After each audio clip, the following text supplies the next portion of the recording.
Good evening and welcome to the news.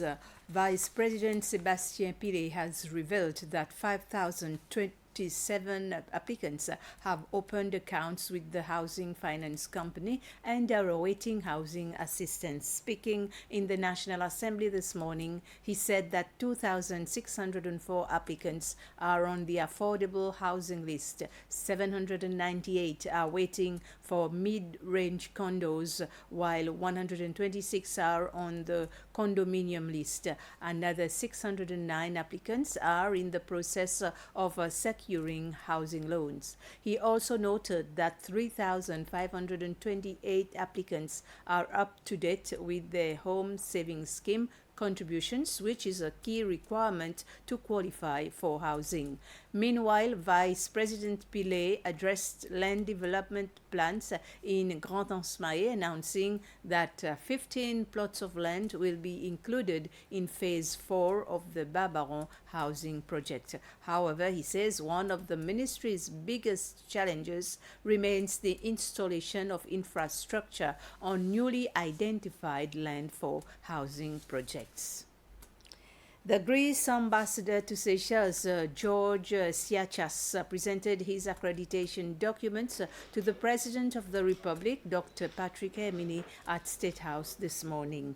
Ambassador Siachas will become the 11th Greece ambassador to Seychelles, replacing Ambassador Konstantinos Moatsos, who was accredited to Seychelles on the 29th of March 2016. Ambassador George Siachas will be based in Nairobi, Kenya.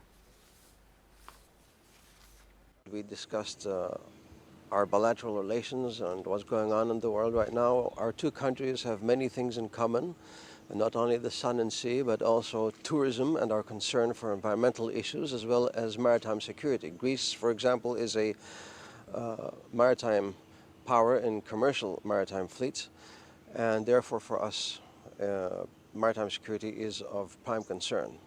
Likewise, issues of the environment and climate change, which affect all the countries on Earth and this planet, are a domain in which we are focusing our attention on, very much like Seychelles is doing. We don't have a fixed term mandate as such in my foreign ministry, but my plans are to be as long as possible accredited to the Republic of Seychelles and to come here again and again. We have a number of agreements which are going to be enhanced. We're looking into further cooperation in scholarships, for example, and also in supporting Seychelles in a various number of candidacies in international bodies. The ambassador of the Sovereign Military Order of Malta to Seychelles, Alessandro Azais Tatitschev, also presented his credentials to President Emini this morning. Ambassador Azais Tatitschev succeeds Ambassador Francesca Alexandra Azais Tatitschev, who was accredited to Seychelles in June 2019. Ambassador Alessandro Azais Tatitschev will be based in Dubai. The President was so kind to recall the history of the relations between the Sovereign Military Order of Malta and the Republic of Seychelles. That goes back into the years, and many donations has been done, and he's been extremely kind and looking forward for a next chapter and for a future cooperation and strengthening the relation between our nations. The length of the mandate is normally 5 years, and the plan is to continue the work that has been done by my predecessor, which is my mother, and to continue with the same strength and commitment. We have several projects that we are currently evaluating. Still no decisions has been made, but for sure we want to continue to help a country that has done so much for me and my family. China has invited President Patrick Emini for a state visit early next year. This will take place as part of the celebrations marking 50 years of diplomatic relations between the two countries. Chinese Foreign Minister Foreign Affairs Minister Wang Yi delivered the invitation from President Xi Jinping during a meeting with Seychelles Minister for Foreign Affairs and Tourism Barry Faure.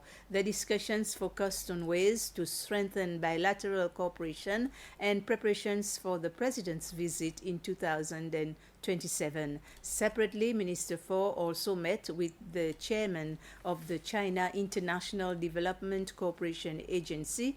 Both sides congratulated each other on 5 decades of cooperation and discussed new development projects. There was also an exchange of letters regarding the sending of Chinese experts to Seychelles to conduct technical feasibility studies and site inspections for proposed social, economic, and infrastructure projects. Indian Ocean Tuna Commission held its 30th session in the Maldives last week, bringing together member countries and observers to discuss the conservation and sustainable management of tuna and related species in the Indian Ocean. The Seychelles delegation was led by the CEO of the Fishing Authority, Dr. Ian Robinson, and comprised of representatives from the Ministry of Fisheries, Agriculture and the Blue Economy, the Fisheries Authority, and industry stakeholders. They took part in negotiations on issues such as stock sustainability, catch allocations, compliance monitoring, and regional fisheries governance. During the session, 17 proposals were discussed, leading to the adoption of 7 resolutions and conservation measures. Seychelles emphasized science-based and practical fisheries management approaches that support the needs of small island developing states while reaffirming its commitment to sustainable tuna fisheries and regional cooperation through the IOTC. That's it for the news for now. Thank you for your attention.